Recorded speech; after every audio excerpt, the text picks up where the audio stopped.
Hey guys. Because you have so many of these belts. I mean, where does this one rank? This victory, this moment, where does it rank among all your other championship wins? Do you know one thing? When I came then I hear about gonna fight at the forum. I said, you know, it's got amazing. I lost my belt here, I gone back here and the fight I got a title. And I work really hard for this fight. Almost I always work hard, and I feel really happy to have the opportunity and make the history. You know, this is gonna be cool. Only fight against the fourth title. It's just means we never quit. Doesn't matter how hard in our career. I have a lot of downs, good times in my career, but I don't quit. You know, I make me strong, and this I like to show my fans. So don't quit, make it strong, and it's hard every time. I broke my nose 2 weeks before this fight. Oh wow! And we keep training. I use my mask, the Power Ranger mask, and keep training, and here I am. You know, this is fighter life. How does this win motivate you in your future endeavors in Bellator? No, I'm really happy working Bellator. You know, this is my new home, new era, and I don't have any problem around. The boss want to work with the fighters, don't have any problem. I'm just very thankful to be here to work with Bellator. Cris, you mentioned being back in the forum. I wonder, like you pulled up to the arena today, as you're walking through the halls. I mean, were there any feelings and like flashbacks to the night you lost your title? What was it like? You know, when I lost that title, I get out the cage. I was no feel sad. I'm speaking real. I feel like something get out my back, and I walk over there and I did interview. I know all the wall has the right things, and I remember every single part. And that was the interview. I was not sad. I feel like everything happened reason. If I not lost that belt that day, I was not here now champion Bellator. And here I'm happy. That I was not happy. I was working. I feel as a slave, and then I was not happy. And here I'm happy. It's something I choose to be. Cris, do you think the greatest part of this is you're 11 years between championships? You won in 09, now you win a championship in 20. Your longevity, do you think that's one of the greatest aspects of what you've done in your career? I think every fight I try getting better. Like this fight I can show a little bit. Everybody thinks, she don't have ground. And then, no, I think learning every time. I think it makes the difference. Even champion long time, I always have it humble to go to the gym and learn and respect my team. Cris, how does it feel? Cris, how does it feel to be the greatest female MMA fighter ever? You know, I never say this. You know, I feel like my fans have to say this. I feel just happy to be the fourth time in my career. It's a lot of discipline, a lot of good people around me, and thankful for my team, and God be bless me. Cris, parabéns pela sua vitória. O que significa para você de lutar no Los Angeles, você vestindo as cores da Lakers? Eu acredito que já o Lakers fez muita história aqui, né, no forum. I think it's just a respect for all the athletes be here and make amazing opportunity for everyone, and I just be thankful. Cris, she was giving you a really tough fight. What advice were you getting in the corner from your team? You know, I was ready for 10 rounds. You know, every time I get the second round, she's getting more tired. She's getting more tired. In the cage, I know the plan. She's hugging me for taking down, but I was hugging her and she's tired. She's getting tired. I just have to be patient. You know, something I always don't have. Everybody knows. And my team is working very good for me, the patient. And I know I have the weapon for finish the fight, like strike or ground. Just have to be patient. I think it's different, this fight. What's the most important thing you learned from South Africa and your new team? I know, then have a dream. Like when I started training there, I look every eyes there, the guys training, then younger than me, and then still have a dream inside the eyes. And then when I get out for Fight Felicia and I train there, I give the dream in my heart too. It start to make my eyes shine. And then this is I'm very thankful. You know, them giving me the shine in my eyes again for be a fighter and continue doing my job. Everyone talked about how, you know, Julia Budd might be the biggest competition for you for a long time at featherweight because she was also so dominant. In terms of being in the cage with her, was she as good as you expected and as dangerous as you prepared for? You know, I trained hours hard for my fight. I knew she's 8 years champion, undefeated, and she lost for big names. You know, I knew I was going to step in one good champion. You know, I respect her because of this. I work really hard. Which Laker jersey do you have? 33. Hey Cris, when you talk about that mindset coming out in the fourth round, why was that the time to kind of go exert your, no longer be patient, exert your aggressiveness and kind of get put around? Find the opportunity. You know, sometimes I go too anger, too easy, I go to the honey too fast. You know, I think I'm starting learning a little bit more. I always have the same game, like getting better every time. But I think patient, I can be more time in the cage. You know, Yeah, I think Cris- give you the experience. Yeah, Cris, you know, you said that you would like to do a featherweight Grand Prix. I have two questions. One, would you want to defend your championship all the way through Grand Prix if it does happen? And is there any certain person that you're looking out to maybe face some time down the line during that Grand Prix?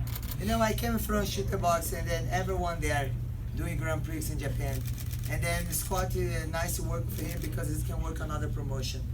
And this is one dream I have. You know, this is, I don't know if it's gonna happen. I just say it's Grand Prix, but now because I signed a deal with Bellator, I can able to do boxing. I can do pro wrestling. No, now I just have to wait, see what my manager and the Scott Coker have a plan for me. I just continue training and wait for the next opportunity. Cris, what can you tell us about your new team, Richie Kwan and everybody? What? What can you tell me about your new coach? You know, I went to South Africa for doing missionary work. I put the water wells over there. And then I bring Dom Edge for helping me two fights in the UFC. And he told me, Cris, you need to come to my team. And I have the opportunity back to Africa, and I train in South Africa with Rich Guam. And I stayed there, I think 6 months last year. And back and forth, my second home. And third home now because of Brazil and America and there. But you know, it's an amazing team. I learned a lot, and I like to be there because folks, I just training, then fight everybody, just to focus for my fight. Cecilia Breakhouse next? Katzigano was in attendance today. Is that a possible fight for you in the future? You think you and Katzigano? Of course, I never choose my opponent. If she ready for fight 145, I will. Just wait to Scott tell me, Cris, when you're gonna be next time. I'm ready. Cris, you talked about 2020. So What would you say was the most difficult part of the fight? This fight? Yes. I think be patient. Be patient, you know, take care, don't do mistakes. You know, this fight is special. I want to be back, be champion. And the one thing is do what I do in the gym. If I do it at the gym, I knew I was going to get the victory. You know, and then just be patient. Cris, you talked about 2020 as a year where you open up eyes. People will look at you again. You think you did that with your performance, and what do you have to do the rest of the year for them to look at you the way you want them to look at you? You know, one thing, I never did something for prove anything in my career.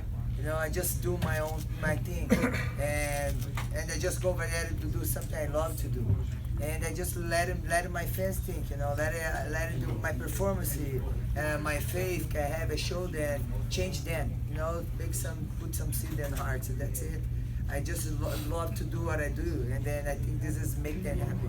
Do you feel like now you have a lot of options? I mean, this opens up all sorts of possibilities for you. Yes, I feel happy, I feel motivated. I think 2020 it's a new year for me, and being Bellator, I'm really happy. Cris, which belt do you like the most out of all the ones you've had? You know, for me, I would say I love having belt, but for me, belt is only a symbol. You know, for me, I know I have 4 there, but it's first thing to be the people lives champion. You know, I like to make difference in people because okay, I hold this title today, maybe tomorrow I'm not gonna hold. Like the UFC, another ones I don't hold, and then when holding the title, sometimes I'm not gonna have the title. But if I do something nice to the people, bless on others, I'm gonna be in their lives forever, and they're gonna be the champion then forever. This is the main thing for me. But I hold the belt as a symbol. It's nice. People love, and I love too. I love defending, and for me means like just a symbol. Cris, where do you rank the win amongst all like your other wins? Huh? Where do you rank this win compared to all your other wins? I think every belt is something special for me. You know, first one, Strike Force is a fight featherweight division. Scott Coker made 145 pounds. Invicta, I was coming from hard time in my career, and everybody saying, oh, she need to prove something, and I come and I fight for the Invicta belt. And UFC, we make the difference, we make history. Now I have my division there. They never want to have me there. You know, my fans put me there. I cut weight 2 times 4-on-4. I almost kill myself, but I go over there and make this history. We put the weight there, now have there. And then now the Bellator make difference too. But here I'm welcome. You know, and I feel home. I feel home. Just a couple more guys. Cris, Se você pode escolher, você lutar de novo no Los Angeles? Okay? Você lutar de novo no Los Angeles? Se você pode escolher? Que eu posso lutar de novo. I just have to wait where Scott wanna put me fight with my manager. I'm gonna be for sure here close to my house. You know, I live in Hampton Beach. Cris, when you first started MMA, did you ever dream you would have 4 championships from the biggest organizations and you would be such an amazing fighter and champion? No, I was never thinking this was gonna happen. When I was start, I have a dream. I want to do my best. You know, I want to be best. One thing I have in my heart, I want to prove the girls can fight like the guys. We can be violent, we can be technical. You can make the people like watch your fights. This is the first battle I have in my heart when I start fighting. But I don't have a dream to be a fighter. You know, someone saw me, Cris can be a great fighter. Here I am. He'd find me. And I'm just thankful, you know, I feel blessed to have the opportunity to hold 4 titles. Are you gonna have that moment when you get home where you lay out all 4 belts to kind of take it all in? Yeah, we're gonna take picture. I here have in my hotel now. I have the 3 other ones. They're really heavy. I had to carry them up the stairs with my bad legs. Heavy belts. Cris, I know Scott has said your contract is heavily incentivized. Did you, in the back of your mind, have that bonus in your head saying, I gotta knock her out? I think I was never fight for money. I think money for me always consequence. You know, and it's the same thing. I fought up on the Julia Budd, but I was not put my mind I was gonna fight for the belt. Same way when I was a champion. I was never thinking, okay, I need to defend my title. I just have to do my best there and to fight something I like to do. This is no number 1 for me. It's nice, but it's a number 1 for me. 2 more. I got one over here. Cris, you said before the fight that if you won this belt, it wasn't yours, that you were going to be giving it to somebody very special in South Africa. Yes, this Would you like belt to tell is me? not mine. This belt for Ryan. He's a little kid I met in South Africa. He's had cancer and he's the real champion. He's fighter, the battle. Today he's gonna make video for me because he's doing chemo. He's very sick. And the thing I will wear in the weigh-ins in my hand and wear here before the fight, he's gave to me. And yeah, he told me, Cris, I want to see the belt and come here. And for me, the first thing, this belt I'm gonna bring to him. You know, he's a real champion and I saw him every day in the camp, and I learned a lot of things. Man, being South Africa is amazing because we complain about a lot of things, and then we see a lot of things over there, and then of another place too, and we cannot complain. You have to be thankful for everything. What kind of turnaround do you think you're going to do, Cris? Do you think you're going to take some time off to go back to South Africa, or do some charity work, or do you want to get back in the cage as soon as possible? You know, I mean, I always training. You know, I always training. I'm gonna keep training in California for sure. I have my show, Cyborg event. We're doing a Grand Prix there, heavyweights, and then the champion gonna fight in Bellator, and it's gonna be the seventh event we're doing in Brazil, and probably have to be there for help my brother promoter and you keep training and you wait to see what's the opportunity and see what Scott is gonna talk to my manager, Audi, see what's gonna be next. Thank you, champ. Thank you guys. Thank you. Thank you. Cris. Thank you.